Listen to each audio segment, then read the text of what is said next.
नमस्कार दोस्तों। जब भी इस मुल्क की आज़ादी के लिए कुर्बानियों की चर्चा चलती है तो उस वक्त जो तीन नौजवान चेहरे सामने आते हैं उभर के, जो प्रतीक हैं, कुर्बानी के प्रतीक हैं, उनमें राजगुरु और शहीद आज़म भगत सिंह। उसको शहीद आज़म कहा जाता है, लेकिन शहीद आज़म मेरे नज़र में तीनों ही थे। हम लोग इस तरफ के लोग बेशक उन्हें शहीद आज़म इसलिए कहते हैं कि सबसे बड़े शहीद थे, लेकिन शहादत की उस परंपरा में उनके साथ बाएं दाएं दो चेहरे और उभरते हुए दिखाई देते हैं। मैं समझता हूँ कि ये शहीद आज़म की ट्रायो है, तीनों का एक चेहरा है जो सामने बन के उभरता है, राजगुरु, सुखदेव और भगत सिंह।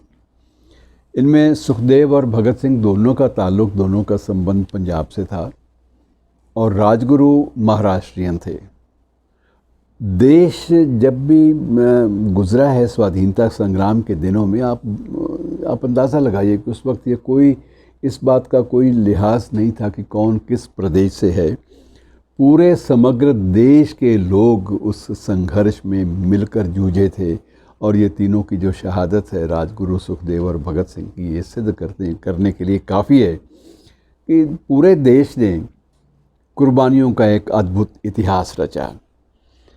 राजगुरु पर कई आरोप थे, लेकिन मुख्य रूप से जिन आरोपों के सिलसिले में इन तीनों को फांसी दी गई, उनमें मुख्य रूप से वो सैंडर्स की हत्या वाला आरोप था।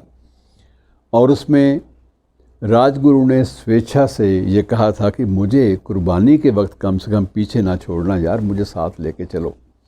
जज्बा देखिए आप बंदों का कि नहीं, मैं इसमें शामिल होऊंगा। और कुछ क्रांतिकारी इतिहासकारों ने तो ये भी लिखा है, क्रांतिकारी इतिहास लिखने वालों ने, कि राजगुरु अड़ गया था कि नहीं, मैं शामिल ज़रूर होऊंगा, बच्चों की तरह, बाल हट की तरह से, कि जब भी कुर्बानी, बड़ी कुर्बानी की बात आती है तो आप लोग आगे आगे हो जाते, मेरी बारी नहीं आती। तो मैं भी ऐसी कुर्बानी देना चाहता हूँ जिसको पूरा देश याद रखे और मेरे खित्ते के लोग, मेरे क्षेत्र के लोग भी इस बात पे गर्व करें कि यहाँ से भी जिनकी अभी मूछें नहीं फूटी थी, ऐसे नौजवान चेहरे जो है वो हंसते हंसते कुर्बान हो गए थे। तो एक इतिहास लिखने की एक ललक, एक क्रांति का इतिहास लिखने की एक ललक इसमें भी बचपन से थी। बहुत छोटी उम्र थी, 6 साल का था। राजगुरु, पूरा नाम शिवराम राजगुरु। शायद आप पूरे नाम से वाकिफ़ ना हों, लेकिन पूरा नाम यही है, शिवराम हरि राजगुरु। तो शिवराम हरि राजगुरु का जन्म मित्रों आज के दिन यानी 24 अगस्त को हुआ था। और ये पूना के नज़दीक ही एक भीमा नदी है, तो भीमा नदी के किनारे एक गांव है खेड़, और उसी गांव में इसका जन्म हुआ था, एक साधारण से सामान्य परिवार में। और पिता की मृत्यु जब ये 6 साल का था, शिवराम राजगुरु, तो 6 साल की उम्र इनकी अपनी थी और पिता चल बसे। और घर का दारोमदार ऐसा था कि इनके बड़े भाई थे दिनकर, सारे घर को उसका गुजारा करने के लिए और घर को चलाने के लिए सारी की सारी जिम्मेदारी इनसे बड़े भाई की उम्र में ये तो नहीं है कि बड़ा भाई 40 का था या 35 का था, वो भी इसी उम्र में था, दौर वही था, लेकिन पूरे घर को चलाने की जिम्मेदारी आ पड़ी। ज़ाहिराना तौर पर उस घर के पास कोई ऐसी संपत्ति नहीं थी, कोई ऐसे साधन नहीं थे कि परिवार आसानी से चल सके, लेकिन जज्बा जो था बहुत समृद्ध था। और शुरुआत से ही राजगुरु का जो रुझान था वो क्रांतिकारी गतिविधियों की ओर लग गया था। और क्रांतिकारियों का इतिहास पढ़ते पढ़ते उसके मन में एक आग धधक रही थी और उसी आग को लेकर वो पंजाब आया। और पंजाब में आकर उसने हिंदुस्तान रिपब्लिकन आर्मी, जो भगत सिंह ने और बाकी साथियों ने मिल के गठित की थी, चंद्रशेखर आज़ाद वगैरह सबका इसमें योगदान था।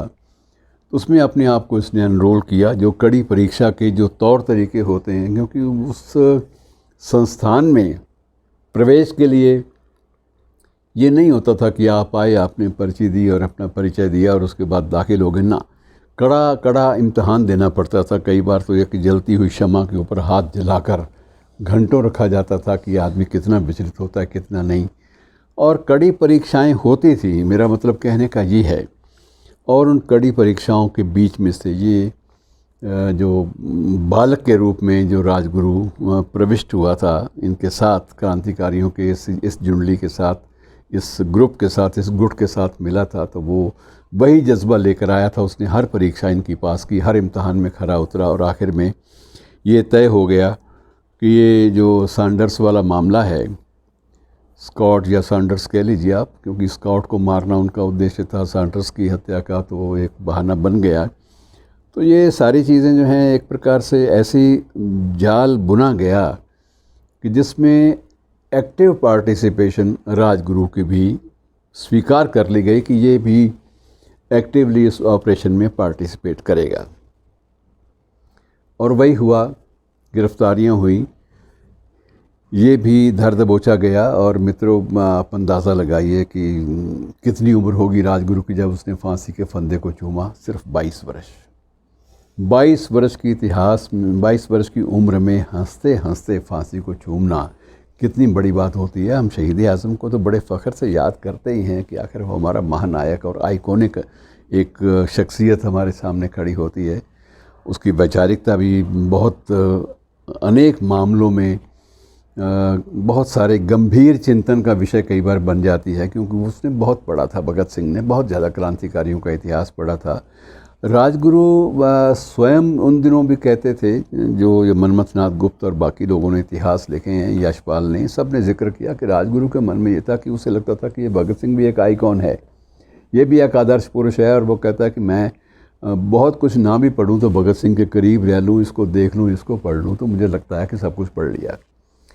जज्बा, सबसे बड़ी बात कि एक जो आग अंदर जली हुई थी स्वाधीनता के लिए जूझने की, वो आग जो थी उतनी ही ज़्यादा तीव्रता से जल रही थी जितनी कि भगत सिंह के अंदर थी।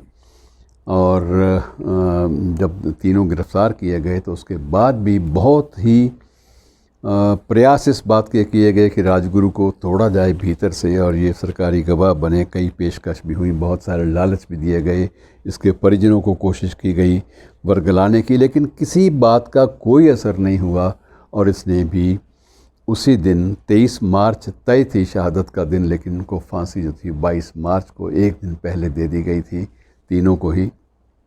और तीनों के शव एक ही साथ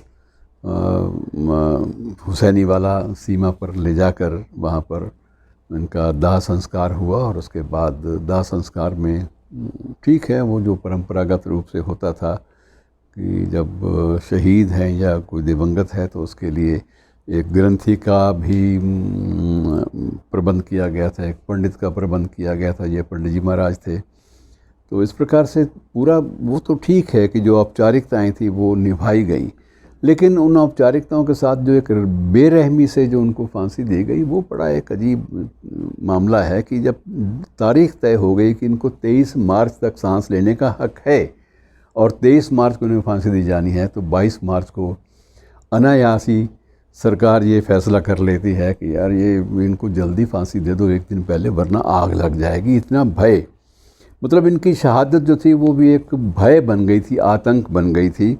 और मित्रों, राजगुरु के बहुत सारे स्मारक बने हैं इसके अपने प्रदेश में, हम लोग तो याद करते ही हैं। पंजाब वालों को, इस उत्तर भारत वालों को उतना ही फ़ख्र राजगुरु पर है, उतना ही सुखदेव पर है जितना कि शहीद आज़म भगत सिंह पर है। और इनका जो राष्ट्रीय जो स्मारक है वहाँ पर बना हुआ, वहाँ भी तीनों के चित्र लगे हुए हैं। जो इसका जो पुश्तैनी गांव था जहाँ ये पैदा हुआ था, तो उसका नाम अब राजगुरु नगर रख दिया गया है। और उसके अलावा भी वहाँ बहुत महाराष्ट्र में इसकी मूर्तियाँ, इसकी प्रतिमाएं स्थान स्थान पर आपको शहीद आज़म भगत सिंह के साथ लगी हुई आपको दिखाई देंगी। एक कॉलेज भी पुणे में, और दिल्ली के वसुंधरा एनक्लेव में भी एक कॉलेज राजगुरु के नाम पर स्थापित किया गया है। मतलब जो लोग इनके प्रति श्रद्धावनत हैं वो समझते हैं कि उनके लिए तीनों एक जैसे थे। तीनों युवक, तीनों 22-23 वर्ष की उम्र के, और हंसते हंसते फांसी को चूमने वाले। ऐसे शहीदों को उनके जन्मदिन पर याद कर लेना मित्रों, बड़ा लगता है कि हमने एक पवित्र काम कर लिया। शुक्रिया।